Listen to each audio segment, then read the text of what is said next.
ഇന്ന് നമ്മൾ ചെയ്യാൻ പോകുന്നത് ഒരു സിമ്പിളും അതുപോലെ ഹെൽത്തി ആയിട്ടുള്ള ഒരു കേക്കാണ്. ഈ ഒരു കേക്ക് നമ്മൾ അമൃതം പൊടി വെച്ചിട്ടാണ് ചെയ്യുന്നത്. മുന്നേ അമൃതം പൊടി വെച്ചിട്ട് ഒരു കേക്ക് റെസിപ്പി അപ്ലോഡ് ചെയ്തിട്ട് ഒരുപാട് പേര് ചെയ്ത് നോക്കി നല്ല നല്ല ഫീഡ്ബാക്ക് ഒക്കെ പറഞ്ഞിട്ടുണ്ട്. അതിൽ നമ്മൾ ബീറ്റർ യൂസ് ചെയ്തിട്ടുണ്ടായിരുന്നു. അപ്പോൾ ഇത് നമ്മൾ മിക്സിയുടെ ജാർ വെച്ചിട്ടാണ് കാണിക്കുന്നത്. ഒരു 1/4 ഗ്ലാസോളം പഞ്ചസാര മിക്സിയുടെ ജാറിലേക്ക് ഇട്ട് കൊടുക്കാം. ഈ ഒരു ഗ്ലാസ്സിൽ തന്നെയാണ് ബാക്കിയുള്ള മെഷർമെൻ്റ് ഒക്കെ എടുക്കുന്നത്. അപ്പോൾ നിങ്ങൾ ഏത് ഗ്ലാസ്സാണ് എടുക്കുന്നത് എല്ലാ മെഷർമെൻറ്റും അതിലെടുത്താൽ മതി. 2 ഏലക്കയും കൂടി ഇട്ടിട്ട് പഞ്ചസാര നല്ലപോലെ ഒന്ന് പൊടിച്ചെടുത്തിട്ടുണ്ട്. ഇനി നമുക്ക് ഈ ഒരു പൊടിച്ച പഞ്ചസാരയിലേക്ക് 2 മുട്ടയാണ് ചേർത്ത് കൊടുക്കേണ്ടത്. മുട്ട കൂടി ഇട്ടിട്ട് നന്നായിട്ടൊന്ന് അടിച്ചെടുക്കാം. അപ്പോൾ മുമ്പ് നമ്മൾ മുട്ടയുടെ വെള്ളം മാത്രം ഉപയോഗിച്ച് ബേക്കിംഗ് സോഡ, ബേക്കിംഗ് പൗഡർ ഇതൊന്നും യൂസ് ചെയ്യാണ്ടായിരുന്നു. അതുപോലെ ഓവണിലും അല്ലായിരുന്നു കേക്ക് ബേക്ക് ചെയ്ത് കാണിച്ചിട്ടുണ്ടായിരുന്നത്. അപ്പോൾ ഇതൊരു ഡിഫറെൻ്റ് ആയിട്ടുള്ളൊരു മെത്തേഡാണ്. അപ്പോൾ രണ്ടും നല്ല ടേസ്റ്റി ആയിട്ടുള്ള കേക്ക് തന്നെയാണ്. അപ്പോൾ മുട്ട നല്ലപോലെ ഒന്ന് ബീറ്റ് ചെയ്തെടുത്തതിന് ശേഷം അതിലേക്ക് 1/4 ഗ്ലാസ് സൺഫ്ലവർ ഓയിൽ ചേർത്തു. അപ്പോൾ ഓയിലിന് പകരം നിങ്ങൾക്ക് ബട്ടർ മെൽറ്റ് ചെയ്തതൊക്കെ ചേർത്ത് കൊടുക്കാം. ഇനി നമുക്കിതിലേക്ക് അമൃതം പൊടിയാണ് ചേർക്കേണ്ടത്. ആ സെയിം ഗ്ലാസ്സിൽ 1 ഗ്ലാസ് നിറച്ച് അമൃതം പൊടി എടുത്തിട്ട് ഇതിലേക്ക് ചേർത്ത് കൊടുക്കാം.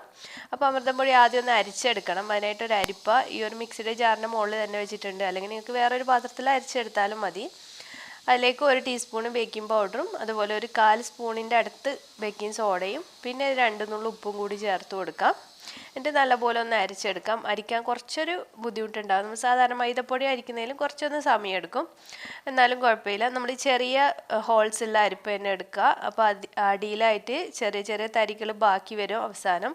അത് നമ്മൾ ഒഴിവാക്കി കളയാണ് ചെയ്യുന്നത്. കണ്ടില്ലേ, ഈ ഒരു ഭാഗം നമ്മൾ എടുക്കുന്നില്ല. ഇനി ഇത് നമുക്ക് ഒന്നുകൂടി ഒന്ന് അടിച്ചെടുക്കണം. ജസ്റ്റ് ഒന്ന് മിക്സായി കിട്ടുന്ന രീതിയിൽ അടിച്ചാൽ മതി. ഒരുപാട് നേരമൊന്നും അടിച്ചെടുക്കേണ്ടയില്ല. അപ്പോൾ നമ്മുടെ ബാറ്റർ ഇവിടെ റെഡിയായി. കറക്റ്റ് കൺസിസ്റ്റൻസിയിൽ കിട്ടിയിട്ടുണ്ട്. അപ്പോൾ ചിലപ്പോൾ നമ്മൾ എടുക്കുന്ന മുട്ട ചെറുതൊക്കെ ആണെങ്കിൽ കുറച്ചൊന്ന് തിക്കായിട്ടാണ്, അത് കട്ടിയിലാണ് ഉണ്ടാവുക ബാറ്റർ. അപ്പോൾ നമുക്ക് കുറച്ചൊരു 2-3 സ്പൂണ് പാല് ചേർത്തിട്ട് ഈ ഒരു രീതിയിൽ വരുന്ന കണ്ടില്ലേ, ഈ ഒരു തിക്നെസ്സാണ് വേണ്ടത് കേക്ക് ബാറ്ററിന്. അപ്പോൾ നമുക്ക് ഈ ഒരു രീതിയിൽ വരുന്നവരെ മിക്സ് ചെയ്തിട്ട് കുറച്ച് പാല് ചേർത്തിട്ട് മിക്സ് ചെയ്തെടുത്താൽ മതി. ഞാനിത് ഒരു 6 ഇഞ്ചിൻ്റെ റൗണ്ട് ടിന്നിലാണ് ബേക്ക് ചെയ്തെടുക്കുന്നത്.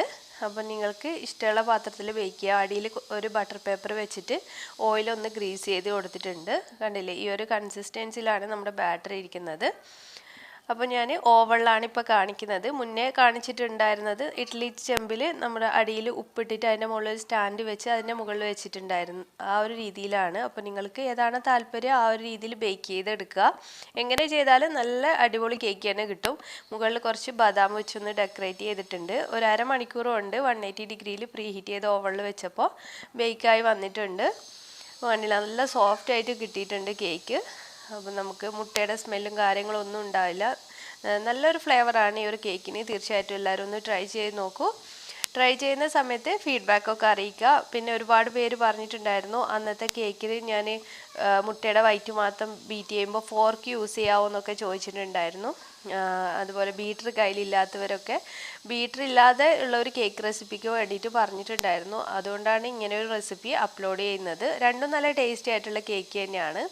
അപ്പോൾ തീർച്ചയായിട്ടും കുട്ടികൾക്ക് ഇഷ്ടം. കുട്ടികൾക്ക് മാത്രമല്ല, നമുക്ക് വൈകുന്നേരത്തെ ചായക്കൊക്കെ കഴിക്കാനായിട്ട് പറ്റിയിട്ടുള്ള നല്ലൊരു കേക്ക് തന്നെയാണ്. അപ്പോൾ തീർച്ചയായിട്ടും ചെയ്ത് നോക്കുക. ചെയ്ത് നോക്കിയിട്ട് ഫീഡ്ബാക്കൊക്കെ അറിയിക്കുക. പിന്നെ ചാനൽ ഇതുവരെ സബ്സ്ക്രൈബ് ചെയ്തിട്ടില്ലെങ്കിൽ എൻ്റെ വീഡിയോസൊക്കെ ഇഷ്ടമാണെങ്കിൽ ഒന്ന് സബ്സ്ക്രൈബ് ചെയ്ത് സപ്പോർട്ടും ചെയ്യുക. വീഡിയോൻ്റെ താഴെ കാണുന്ന ചുവന്ന സബ്സ്ക്രൈബ് ബട്ടണും അതോടൊപ്പം വരുന്ന ബെൽ ബട്ടണിൽ ഓൾ എന്ന ഓപ്ഷൻ ക്ലിക്ക് ചെയ്താൽ മാത്രമാണ് ഞാൻ അപ്ലോഡ് ചെയ്യുന്ന എല്ലാ വീഡിയോസും നിങ്ങൾക്ക് മുടങ്ങാതെ കാണാൻ കഴിയൂ. അപ്പോൾ ഇനി മറ്റൊരു നല്ല വീഡിയോ ആയിട്ട് വരുമ്പോഴേക്കും താങ്ക്